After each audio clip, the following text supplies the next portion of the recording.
সেদিন আরেকটি রাজনৈতিক দল পাকিস্তানকে ভেঙে দিলে মুসলমানরা বেহেশত পাবে না বলে তারা ফলাও করে প্রচার করেছে বন্ধুরা আমার।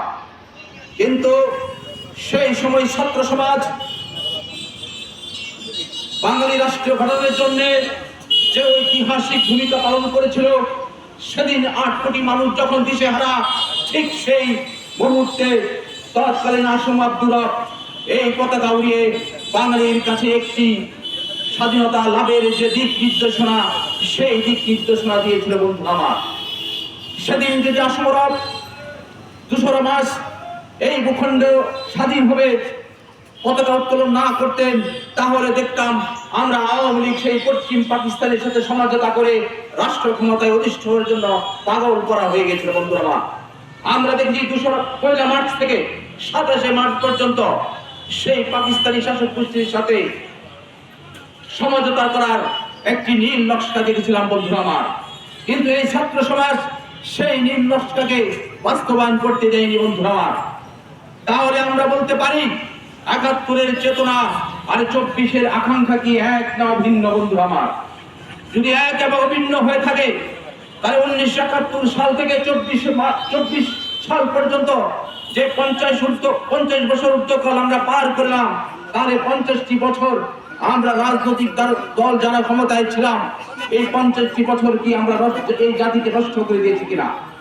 বন্ধুরা আমার, 24-এ যে বিপ্লব বা গণঅভ্যুত্থান হয়েছে, সেই আকাঙ্ক্ষাকে উল্লঙ্ঘিত করার জন্য আবারও কিছু রাজনৈতিক দল উঠে পড়ে লেগেছে বন্ধুরা আমার।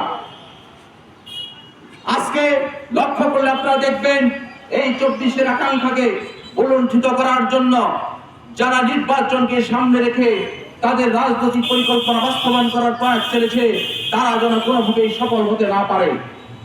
এই ছাত্র সমাজের তাজা রক্তের বিনিময়ে আমরা শুধু নির্বাচনের দিকে যাব, এটা হতে পারে না বন্ধুরা আমার। আমরা এই 18 কোটি মানুষের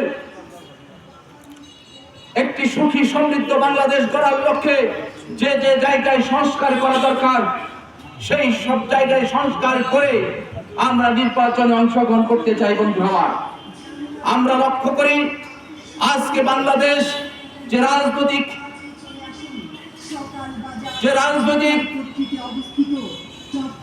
মহা বিপদ সংকটের মধ্যে পতিত হচ্ছে, সেই রাজনৈতিক মহা সংকট থেকে উত্তরণের জন্য যে ধরনের দিক নির্দেশনা এবং নেতৃত্ব দরকার, বাংলাদেশে তা দেখা যাচ্ছে না বন্ধু আমার।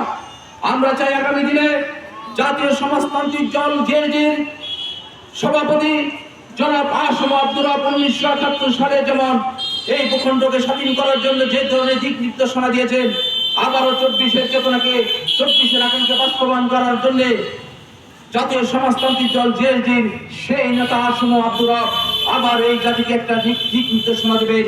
সেই দিক নির্দেশনা অনুযায়ী আমরা 24-এর আকাঙ্ক্ষা বাস্তবায়ন করব ইনশাআল্লাহ। সেই নিরিখে জাতীয় সমাজতান্ত্রিক দল জেএসডি জামালপুর জেলা শাখা সেই নেতার নির্দেশে এই জামালপুরে আমরা দুর্বার আন্দোলন গড়ে তুলব এবং সংস্কার শেষে আমরা নির্বাচনে অংশগ্রহণ করব, সেই আশা রেখে এবং সংগ্রামী শুভেচ্ছা জানিয়ে আমি আমার শুভেচ্ছা বক্তব্য শেষ করছি। সবাইকে